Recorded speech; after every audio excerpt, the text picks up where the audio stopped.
जो डॉक्टर शिखा गुप्ता, आज के हमारे जो नेचुरोपैथिस्ट ओनर यानी स्पीकर है, वो है हमारे डॉक्टर शिखा गुप्ता। डॉक्टर शिखा गुप्ता लखनऊ से है। लखनऊ में इनका नेचुरोपैथी का एक बहुत ही अच्छा सेंटर है, जिसमें पूरी तरह से जो भी चिकित्साओं का जो भी इंस्ट्रूमेंट चाहिए होता है, एक प्रॉपर सेटअप के साथ वो नेचुरोपैथी का ट्रीटमेंट करती है लोगों। और लोगों को इस पर एक बहुत ही अच्छा रिजल्ट भी देखा गया है। तो नेचुरोपैथी क्या है? नेचुरोपैथी से हम क्या क्या हमारे शरीर पे काम कर सकते हैं। जो एक एक्यूट प्रॉब्लम आता है या फिर क्रॉनिक प्रॉब्लम आता है, तो क्या हम नेचुरोपैथी के माध्यम से हम हमारे शरीर पे काम कर सकते हैं? तो यही जानने के लिए हमने आज इनवाइट किया है डॉक्टर शिखा गुप्ता। डॉक्टर शिखा गुप्ता इनके एवरी मंथ नेचुरोपैथी के लिए ट्रेनिंग प्रोग्राम चलते हैं, और रिसेंटली अभी इनका एक 3 अप्रैल से जल चिकित्सा यानी वाटर फास्टिंग थेरेपी का भी एक प्रोग्राम हो रहा है। और इसमें एवरी ईयर वो नवरात्रि में एक फास्टिंग थेरेपी का यानी फास्टिंग 8 दिन का है ना मैम, 8 दिन का उनका एक प्रोग्राम चलता है, जिसमें काफी लोग जुड़ते हैं। और इस थेरेपी का या फास्टिंग का जो भी रिजल्ट वो लेते हैं, वो हम कुछ सेशन के बाद आपको फॉरवर्ड करेंगे कि वो सेशन से क्या क्या रिजल्ट मिलते हैं, उस रिजल्ट सेशन में क्या क्या चलता है। बहुत ही इंटरेस्टिंग होता हेलो। है। हाँ। विशा प्लीज म्यूट योरसेल्फ। सो इस तरह से सॉरी सॉरी। नेचुरोपैथी हमारा बहुत ही हेल्पफुल टूल है, जो हम हमारे बॉडी को और अंदर के एलिमेंट्स को बैलेंस करने के लिए हमें हेल्प करता है। तो मैं डॉक्टर शिखा गुप्ता इनको इनवाइट कर रही हूँ और कर रही हूँ कि आप प्रोग्राम स्टार्ट करें अपना, प्लीज। जी, और टू यू। आप सभी को नमस्कार। थैंक यू सीमा जी, मुझे बुलाने के लिए, इनवाइट करने के लिए। और मुक्ताई योगा जिस तरीके से आप योग कराते हैं मैंने देखा है और बहुत बार मैं फॉलो भी करती हूँ। वो बहुत ही अच्छा होता है, जो ट्रांसफॉर्मेशन आता है, जितनी वैरायटी आप लेकर के आते हो और एक एज के साथ, वो अल्टीमेट है। सो उसके लिए आपको सल्यूट, क्योंकि जब तक आपके अंदर से वो विजन नहीं आएगा तब तक आप इतने वेरिएशंस नहीं कर पाएंगे। सो आज दुर्भाग्य है कि थोड़े कम लोग जुड़े हैं हम लोगों के सेशन में, लेकिन ठीक है, क्योंकि हमारा ये पहले सेशन होना था और कुछ ऐसी दिक्कतों की वजह से हम वो नहीं कर पाए थे, तो आज करते हैं।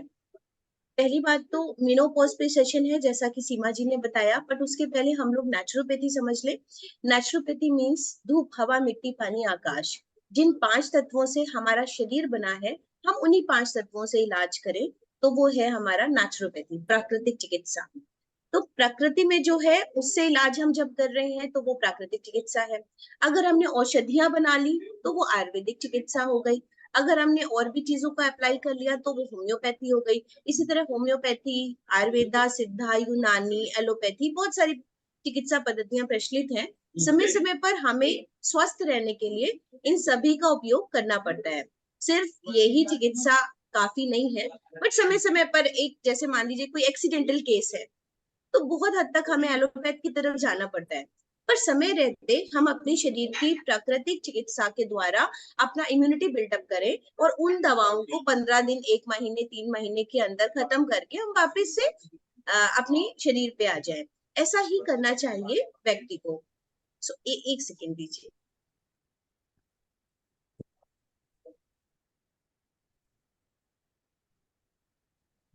सो इसको ध्यान में रखते हुए ही हम प्राकृतिक चिकित्सा का इस्तेमाल करते हैं। तो आज का जो टॉपिक है, जो फास्टिंग के लिए सीमा जी ने बताया, उसको मैं बताना चाहूंगी कि ये पिछले 3 बार से हर नवरात्रि हम फ्री ऑफ कॉस्ट सेशन करते हैं, जो कि 8 तारीख से शुरू करते हैं, जिससे कि आपको पता चले कि हम करने क्या वाले हैं। और इस 8 तारीख से लेके 13 तारीख तक में एक दिन पहले हम, मतलब अगले दिन का डाइट प्लान हम एक दिन पहले देते हैं। इसमें आप बिलीव नहीं करोगे, बोन हेल्थ में फायदा होता है, ब्लड प्रेशर में फायदा होता है, डाइजेस्टिव सिस्टम में तो फायदा होता ही होता है, इंसोम्निया में फायदा होता है, इम्यूनिटी अच्छी होती है लोगों की। जो बहुत ही वीक थे, जो कहते थे मैं कभी फास्टिंग कर ही नहीं पाऊंगी, वो बहुत अच्छा फील करते हैं फास्टिंग के दौरान। तो उपवास एक ऐसी है जो, ये मिथ है कि शरीर और कमजोर हो जाएगा, उल्टा शरीर की ऊर्जा और अच्छी हो जाती है, डबल ट्रिपल हो जाती है। तो ये महसूस करता है इंसान खुद करके। तो ये 8 तारीख से हम शुरू करते हैं 13 तारीख तक। मॉर्निंग में शायद मैंने 10 बजे का सेशन डिजाइन किया है सीमा जी, 11 नहीं आई थी, मैंने आपको 11 लिख दिया था। तो 10 to 10:30 10:45 तक हम जूम पर डेली आते हैं, और उसका रिकॉर्डेड सेशन हम डाल भी देते हैं तुरंत ग्रुप पे या यूट्यूब पे, या सीमा जी को भी मिल जाएगा, तो उसके थ्रू आप जा सकते हैं, और या उसी सेशन में लाइव आकर के अपनी क्वेरीज भी सॉल्व कर सकते हैं, जिसमें वेट मैनेजमेंट तो होता ही होता है। और ये पिछले हम लोग 7-8 सेशंस करा चुके हैं, तो इस पे बहुत ही अच्छा रहा। ये सेशन कुछ इस तरीके के होते हैं कि हम कुक्ड फूड नहीं प्रोवाइड करते, मतलब हम यही बताते हैं कि आज फ्रूट्स खाने हैं, वेजिटेबल्स खानी है, जूसेस लेने हैं, वाटर पे रहना है, ऐसा करके। तो होता क्या था जनरली, इस पूरे दौरान हम सिर्फ एक दिन पानी पे आ पाते थे, जल उपवास कर पाते थे। तो अभी क्या डिसाइड किया, जो लोग भी बहुत पहले से हमसे बार बार जुड़ रहे हैं और उन्होंने रिजल्ट देखे हैं इसके, तो उन्होंने कहा शिखा मैम हमें 3 से 4 दिन का वाटर फास्टिंग करना है, या नींबू पानी शहद पे रहना है, या नारियल पानी पे रहना है, जैसा अलाउ करेगा बॉडी। तो हमने कुछ थोड़ा सा रजिस्ट्रेशन अमाउंट लेकर के इसको 3 तारीख से शुरू करना चाहा है। 3 तारीख से शुरू करने का मतलब ये है कि 3 से 8 में हम वो प्रिपरेशन करा देंगे जो 8 वाले 8 9 10 तक करते हैं। 3 दिन में जहां बॉडी हम वाटर फास्टिंग के लिए तैयार कर रहे थे, इसको हम 3 तारीख से शुरू करेंगे, और 3 4 5 6 7 इतने दिन हम उनको फ्रूट्स और वेजीज पे रख करके बॉडी को इस तरह बना लेंगे कि हम इन लोगों के साथ पानी पे रह रहे होंगे 4-5 दिन, और बाकी पब्लिक क्योंकि वो नई है, तो हम उनके लिए हम पहले ये सिखा रहे होंगे। तो वैसे तो इसमें वही लोग हैं जो हमारे साथ पहले फास्टिंग कर चुके हैं, और उन्होंने पानी पे रह के समझा है कि हाँ ये क्या अद्भुत चिकित्सा है। बाकी नए लोग भी अगर जुड़ना चाहे तो वो जुड़ सकते हैं किसी भी तरह। मेरा तो यही रहता है, अगर आप पहली बार जुड़ रहे हैं तो आप 8 से जुड़े, पर अगर आपको इच्छा है समझने की, सीखने की, आगे बढ़ने की, तो आप 3 तारीख से भी जुड़ करके उसको कर सकते हैं, क्योंकि उसमें हमारे पास स्पेस कम होता है, क्योंकि फास्टिंग पे जाना फिर भी आसान है, फास्टिंग से वापस आना बहुत ही ध्यान से करना चाहिए, अदरवाइज जितना फायदा हुआ है उससे ज्यादा नुकसान होता है, और वो सारा बराबर हो जाता है। तो हमें वापस लाने के लिए भी सप्तमी से या 5 दिन बाद से खाना खिलाना ही पड़ता है, तो उधर हमारे पास स्पेस नहीं होता कि हम एक दिन से ज्यादा जूसेस या जल पे रख पाए, इसलिए हमने ये इस बार नया डिजाइन किया था। चले तो अभी आते हैं मेनोपॉज पे। सीमा जी अलाउ कीजिए मुझे, मैं स्क्रीन शेयर करना चाहूंगी, एक पीपीटी बहुत पहले की है, हालांकि मैंने आज बस गो थ्रू किया, आपके साथ ही उसको लेके समझाती हूँ, और भी जो आपकी क्वेरीज हैं वो साथ में पूछ सकते हैं। सो स्क्रीन शेयर करूंगी।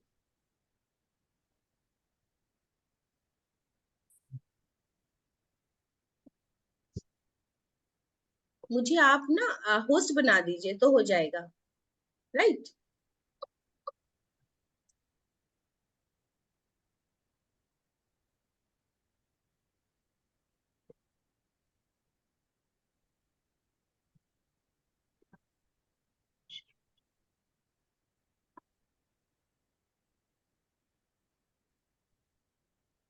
हो पा रहा है, नहीं तो ऐसे ही चलने देते हैं, कोई दिक्कत नहीं है, ऐसे भी ठीक है, मेरे लिए कंफर्टेबल हूँ।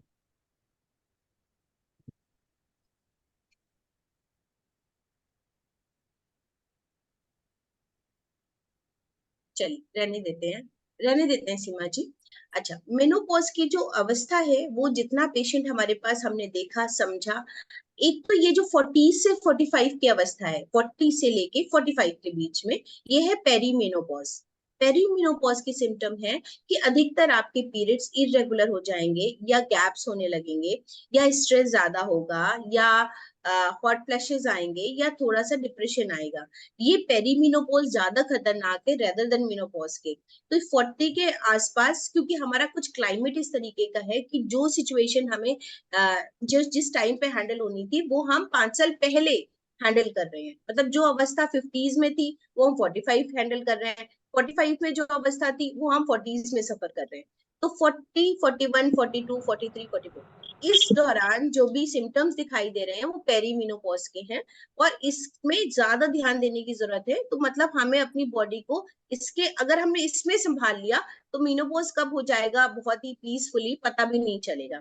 तो पेरीमेनोपॉज के दौरान, या आपकी अवस्था अभी नहीं शो कर रही है तो भी, अगर आप 40s में हैं, 40 के ऊपर आ चुके हैं, तो आपको बहुत सारा ध्यान देने की जरूरत है, जिसमें प्राकृतिक चिकित्सा में आप क्या कर सकते हैं, योग में क्या कर सकते हैं, सीमा जी हैं ये आपके पास, प्राकृतिक चिकित्सा में क्या कर सकते हैं वो मैं बताने वाली हूँ। तो सबसे पहले जो आहार की बात आती है वो ध्यान में रखना चाहिए। मतलब हमें अपनी पोर्शन का 1/8 हिस्सा अल्कलाइन होना चाहिए। तो जब भी आप नाश्ता खा रहे हैं, खाना खा रहे हैं, रात का खाना खा रहे हैं, तो आप देखें कि हमारा 1/4 हिस्सा, मतलब एक आपने अगर चपाती या सब्जी ली है तो बाकी हिस्से में आपके सैलेड, चटनी और सब्जियां, मतलब रॉ डाइट ज्यादा से ज्यादा हो तो आपकी बात बन जाएगी, जो वजन भी कम करता है और आपकी बॉडी को डिटॉक्स भी करता है। होता क्या है कि हम लगातार कुक्ड फूड खाते हैं। हमने नाश्ता कुक्ड किया, फिर खाना कुक्ड मैम खाया, फिर मैम शाम का स्नैक्स कुक्ड। जी। Sorry for the interview.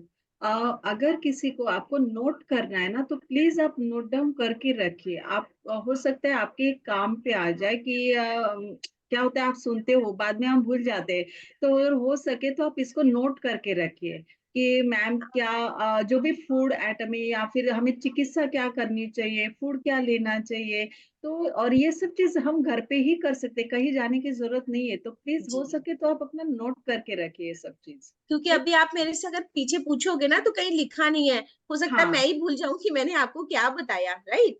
तो आप, यस। एक्चुअली थैंक यू सीमा जी, आप बिल्कुल थोड़े थोड़े पॉइंट्स लिख लो। और जो भी थॉट आ रहा है बोलने का ना, तो हैंड रेज करके आप अभी पूछ भी लेना, और भी जो कुछ पूछना चाहते हैं। तो फर्स्ट थिंग हमें अपनी डाइट में चेंज करना चाहिए। डाइट शुड बी एल्कलाइन होनी चाहिए। एल्कलाइन मतलब अगर हमें हेल्दी रहना है तो नेचुरोपैथी ये कहती है कि आपका 80% भोजन एल्कलाइन होना चाहिए और 20% एसिडिक होना चाहिए। बहुत सिंपल शब्दों में बताएं तो एसिडिक फूड वो है जो हम कुकिंग करते हैं और सारा स्पॉइल कर देते हैं, ठीक है, या बाहर का फूड, या हमने घर में भी बनाया, अगर वो ओवर कुक्ड है तो वो एसिडिक है। और रेस्ट 80% अल्कलाइन है। अल्कलाइन में क्या आ गया, आपके ड्राई फ्रूट्स हो गए, फ्रूट्स हो गए, मिल्क हो गए, आपका वेजिटेबल्स हो गए, सोक्ड ड्राई फ्रूट्स हो गए, सीड्स हो गए, ये सारे जो भी कुछ, मतलब आप अदर देन ये समझ लो, वो सारा अल्कलाइन है। तो जिसमें सब्जियां खास तौर पे हमें बढ़ानी है, सलाद बढ़ाना है, और चटनियां हमारी अल्कलाइन है, चटनियां बढ़ा सकते हैं, ठीक है। दूध और कर्ड को हम न्यूट्रल पीएच पे रखते हैं, इसलिए उनको भी हम अच्छा ही मानेंगे अगर आप ले रहे हैं तो। अगर आपके पास स्वच्छ, साफ और ऐसा मिल रहा है, आपके आसपास डेयरी है और आप उसको यूज करना चाहते हैं तो अच्छा है। सो ये हो गया डाइट में मॉडिफिकेशन। इसका सीधे सीधे कैलकुलेशन ये बनता है कि जब भी आप प्लेट को लगाएं, उसमें जो पोर्शन आपका पका हुआ अनाज है वो 1/8 ही हो। बाकी पोर्शन में आप चटनी जरूर बनाओ, सैलेड जरूर काटो, सब्जियों को 2 कर दो एक की बजाय, कुछ बॉइल्ड सब्जियों को ऐड कर दो। बॉइल्ड में आप पोटैटो भी ऐड कर सकते हो, बीट रूट ऐड कर सकते हो, मतलब कोई भी ऐसी चीजें जो आपको लग रहा है इधर उधर दिख रही हैं और हमारे फ्रिज में बेकार जा रही हैं, आप उनको स्टीम्ड कर दो, हल्का सा सॉल्ट डाल के बस ढक दिया और उसको भी ले लिया। तो वो आपके रफेज को भी बढ़ाएंगी और अल्कलिनिटी को भी बढ़ाएंगी। होता क्या है, ये सब ना बढ़ाने की वजह से हम कार्ब्स ज्यादा खाते हैं और कुक्ड फूड ज्यादा खाते हैं, और अगेन बार बार कुक्ड फूड खाते हैं, ठीक है। तो इसी वजह से हम फैट भी नहीं बर्न कर पाते और बीमार भी जल्दी पड़ते हैं। दूसरा, पहला ये है कि हर पोर्शन में हमें ये देखना है कि 1/4 ही हमारे पास फूड हो। रेस्ट अमाउंट में आप चटनियां जरूर से बनाएं, सैलेड जरूर से काटें और सब्जियां जरूर रखें। नेक्स्ट हमको ये करना चाहिए कि हम 2 ही मील कुक्ड खाएं। बिल्कुल मैं शपथ टाइप होना चाहिए, अदरवाइज आप दिन भर का अल्कलाइनिटी कैलकुलेट ही नहीं कर पाओगे। आपको मुंह में 2 ही बार कुक्ड फूड खाना है, नाश्ता, दोपहर का खाना, रात का खाना। तो इसमें आपको चूज करना है कि आपको एक कोई भी ऐसा लेना है जिसमें कि आपका स्प्राउट्स हो, भिगे हुए अनाज हो, भिगे हुए मेवे हो, मूंगफली हो। मतलब अगर आप सोच लें कि हमको कुक्ड नहीं लेना है तो आप ढूंढ ही निकालोगे ना। मतलब मूंग का चिल्ला कुक्ड है, वो फूड का आपका ऑप्शन हो सकता है, नाश्ते का नहीं, ठीक। तो इसी तरह आपको सोचना है कि हमें तवा नहीं चढ़ाना, हमको गैस नहीं जलानी है।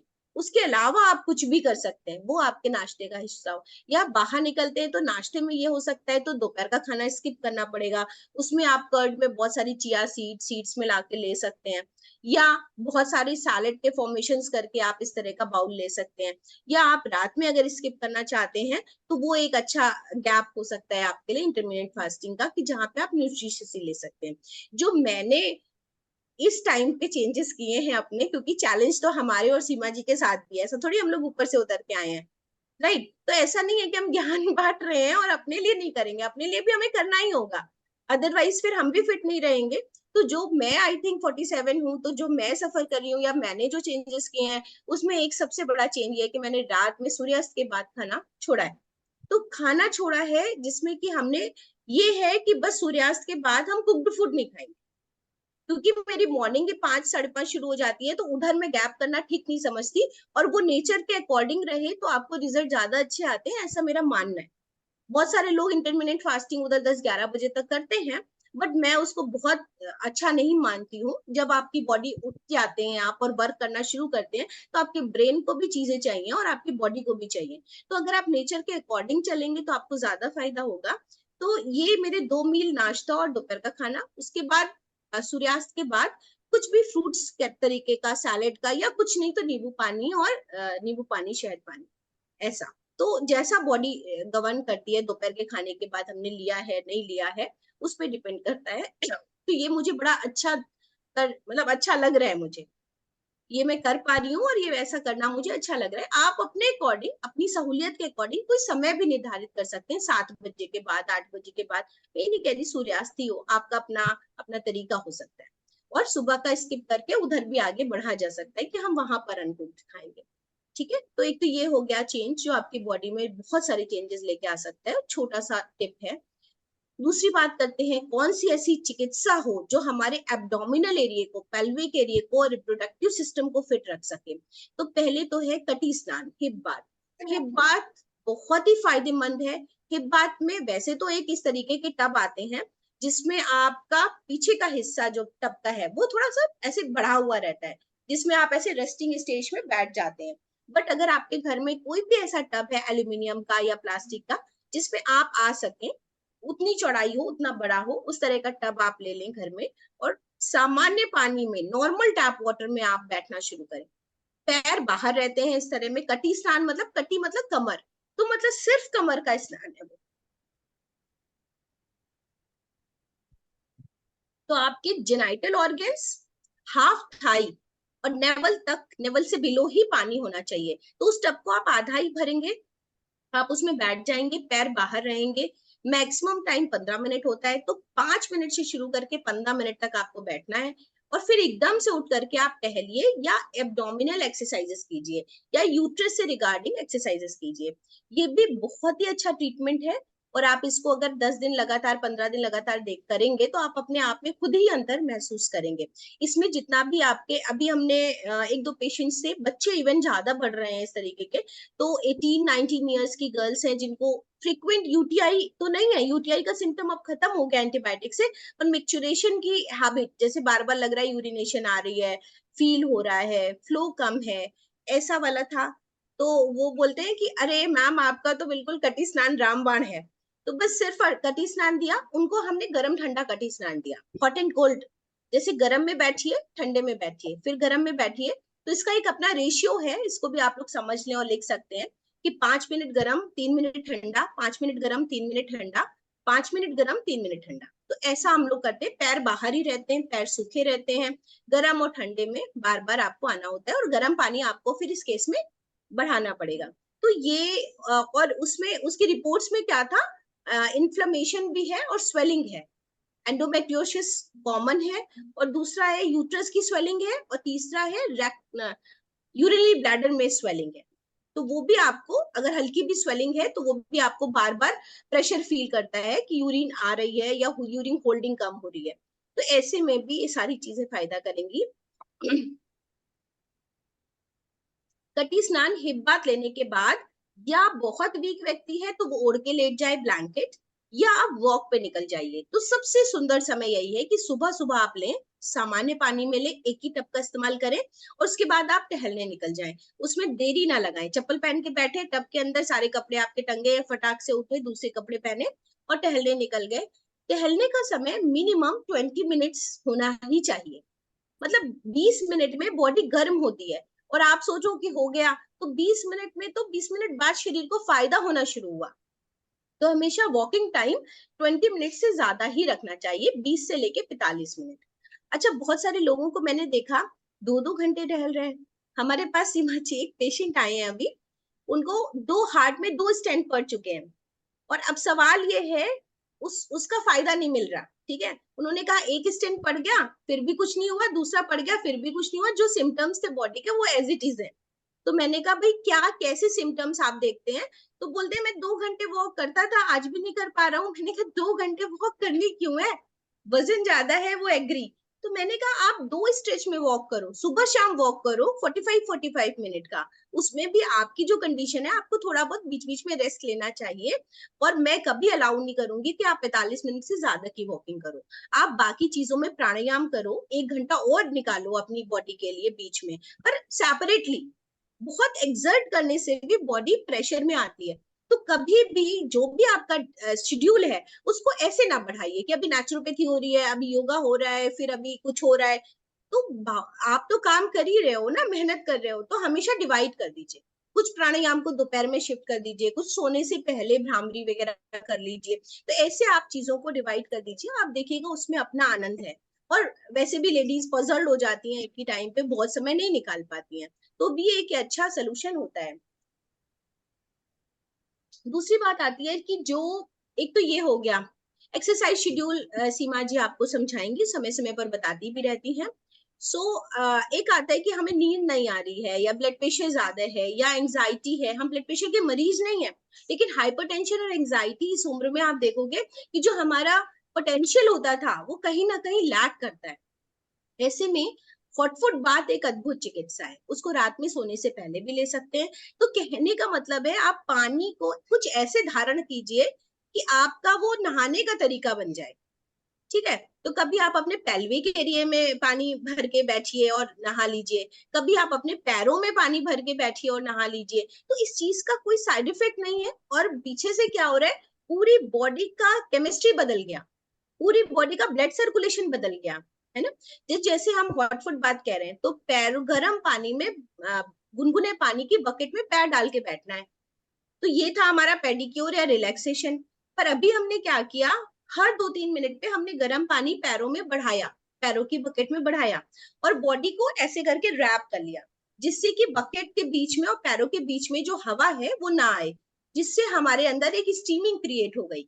सिर पे ठंडा पानी रखा, पैरों में वेसोडाइलेशन होगा क्योंकि पैर गुनगुने पानी में है और हम गर्म पानी बढ़ा रहे हैं, तो पैर की कैपिलरीज फैल जाएंगी और अपर बॉडी से सारा कंडीशन नीचे चला जाएगा, क्योंकि ब्लड को नीचे जाना है, नीचे की तरफ ब्लड फ्लो बढ़ गया। तो अब देखिए छोटी सी साइंस है, बट अगर हमने उसको सिर्फ पानी में पैर हिला रहे थे तो वो पेडिक्योर था। अब हमने उसको उसकी केमिस्ट्री ये बढ़ा दी कि हम उसमें गर्म पानी बढ़ाते गए, और जो हमने पैर डाले थे 40-45 डिग्री फ़ारेनहाइट में, वो पहुंच गया 103 डिग्री फ़ारेनहाइट, जिसमें आप डायरेक्टली नहीं डाल सकते थे, लेकिन आप धीरे धीरे साइड से पानी बढ़ाते गए तो हमें वो बर्दाश्त कर पाए हम। और अब हमारा वैसोडाइलेशन नीचे की तरफ शुरू हुआ, तो हमें बहुत सारी चीजों में फायदा होना शुरू हो गया, और हमारी बॉडी का मेटाबॉलिज्म भी अच्छा हुआ, खून का दौरान भी अच्छा हुआ। उसके बाद आप शावर ले लीजिए, इसका भी ड्यूरेशन 15 मिनट। तो क्यों ना हम कभी कभी नहाने से पहले हम हॉट फुट बात लें, कभी हम हिप बात लें। तो ऐसे करके हम अपनी जो समस्याएं हैं उनका मैनेजमेंट करें, और मैनेजमेंट करते करते हमें कब फायदा हो जाएगा, कब मेनोपॉज हो जाएगा, पता भी नहीं